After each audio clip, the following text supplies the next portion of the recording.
Тэрэг дид болоо. Та бүхний харж байгаачлан тэрэг эйн амир нүүх юм бол тэмээ D6 дээр дуглаад угсруулад морины дайралд орж ирэх учраас ингэж байж та. Мазалаа тэргээ золиослчлоо. Хэрэг тэргийг идчих юм бол бэрс И4-өр орж ир шоколад.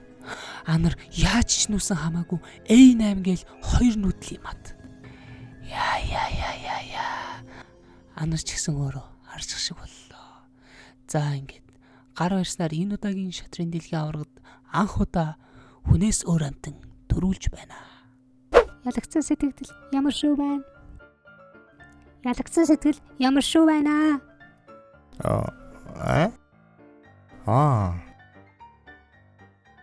Жижигхэн алдаанаас олж ялагдлаа. Тэгээд өрсөлдөгч маань бас сүүл хүчтэй нүдл хийлээ. Баяр хүргэе. Тэгээд өдий хүртэл дэмжиж ийсэн гэр бүлийнхэн модон хамтран амьдарч хандаа баярлалаа гэж хэлье. Чи сайн байсан. Хангалттай хүчтэй биш, хангалттай хурдан биш хүндрэлтэн. Хэрхэн дэлхийг захирсан бэ? Хариулт нь ойлгомжтой. Мэдээж энэ характер тарих гэдэг зүйл хитрхи мета байсан болохоор босож чадруу түнтэй эндүүцээгүү. Тэгвэл тэднийг бүгдийг бавлаад дэлхий дээрх бүх амьтад яг л хүн шиг ухаантай болчихвол юу болох вэ? Мэдээж гинтл бүх салбарт энэ тэнцээ өрсөлдөөд тэр дараа шинжлэх ухаанаар хүндрэлтэндээ дүүцгээс болчихно гэж байхгүй. Яг л бид өдий зэрэгт хүрэх гэж хэдэн зуун мянган жилийг туулсан шиг. Тэд ч бидний тусалцаагүйгээр энэ замыг алгасах боломжгүй. Бас дээрэс нь мөн хүнд байдаг шиг флексибл гар гэдэг эрхтний ихэнхт нь байхгүй учраас энэ бас л том сул тал болно.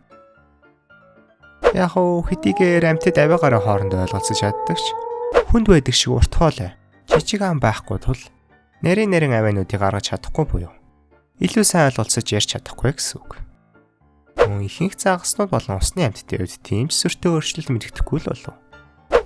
Очин шинжлэх ухааны хөгжилд хамгийн чухал гал, дулаан, захилгаан гэх мэт зүйлсийг усан дотор ашиглахад хүндрэлтэй. Яг уу нэг юм загаснууд тийм ч амархан үгээ шимхэ байх л байх л та. Яг л долфин хүнтэй нилээн дөхөхгүй зухаалаг амьтан мөртлөө жоох азгүй сэрвдэр буюу усан дотор амьдардаг учраас үүнийгээ тийм сайн ашиглаж чадаагүйтэй адил. Яг л чи хүссэн бүхнийг хийж чадахч хийдгүүтэй адил. Яг л чи өөрийнхөө потенциалд үл итгэж тутан үлдэхтэй адил. Дэлхий яг л бидэнтэй адил энгийн IQ-тай, энгийн бие махбодтой. Гоц нэгэн биш хэрнээ гоц амжилтанд хүрсэн тоо тамшгүй олон хүмүүс байдаг. Ер нь IQ, биеийн хүч, аливаа чадвар скиллүүд гээд бүгд л төрөлхийн биш ч олж авах боломжтой байдаг. Амьдрал яг л RPG тоглоом шиг. Зогсоо зээгөө хөгжиж байхгүй бол бусад тоглогчдод гүйцэгдэнэ. Гүйцэгдэхгүй тул янз бүрийн скил өгчүүлж, айтем авах мөнгө цуглуулна. Өөрийгөө бүтээн. Хэрв чи хичээнгүү тоглогч бол амьдрал гэдэг тоглоомд про болох нь цаг хугацаа нь хэл асуудал.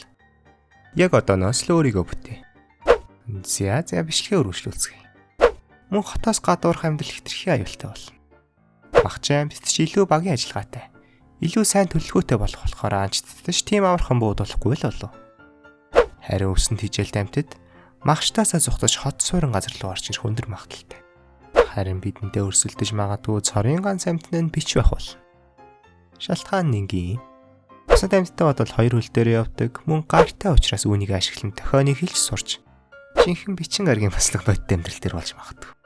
Мөнхийн бичнүүд хүмүүс шиг тулааны урлаг сураад, бүүц усыг эзэмшиж сурчвал биологийн шалгаллаар ямар сайн бэлтгэгдсэн хүн зэрэг бич сэргийг ялж чадахгүй. Гэвч би хамгийн том өрсөлдөгч нь л бич гэсэн болохоос хамгийн том аюулна гэж хэлээгүй. Хэрв дэлхий дээрх бүх амьтад хүн шиг ухаантай болчвол дэлхий тэр чигтээ хорхоонуудад эзлэгдэх болно. Ялангуяа шоргооснуудад.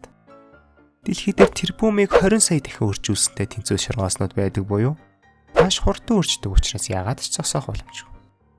Шоргооснуудад эзлэгдэхгүй тул хүндрэлтэн анх удаа л нэгэн бүхэл болж хүчээ нэгтгэж магадгүй л юм. Үгүй ээ. Ганц хүндрэлтэн ч биш. Бүхэл хөөхтэй амьтад хүчээ нэгтгэхээс өөр аргагүй. Хэдийгээр дигсэн ч шоргооснуудыг зогсоож чадах гэдэг бас л эргэлзээтэй. Окей, доктор Стрэнжийн магадлалаар арай гэж хорхоонуудыг зогсоогоод хөхтэй амьтад яллаа гэж бодъё. Үлгэр тийм ч сайхан төгсөхгүй. Хорхоонууд устснаас болж экосистем алдагдаж, Мөн бүх амьтад нэгдвэл мэдээж хамгийн түрүүнд хоолны өмсөл болох бол. Дангаас ногоо тариад тэр олон хүн бол амьтдад хүрэлцэхгүйгээс гадна магчаа амьтдын ходоод ч түүнийг боловсруулж чадахгүй учраас яалтчгүй энэ наримл тогтоох боломжгүй болж эхэлнэ. Мөн ургамал болон бактери микробуудыг тарихгүй болохоор тооцоогүй ч тэд үнэхээр бодож чаддгүй гэдэг дээр эрдэмтэд одоо хүртэл мэтгэлцээр л байгаа. Хэрв тэднийг ч гэсэн хүн шиг ухаантай болчихвол яах вэ гэвэл бүрэл заарсан болох учраас энэ одоо ингэж бичгээд дуусгая. Хэрв заавал амьтдыг ухаантай болохгүйгээр юу бодож байгааг нь мэдмээр байна уу? Хэрв чи амьтдтай ярилцдаг тэднийг ойлгодог болчвол юу болох вэ? Энэ бичлэгээс үзээрэй.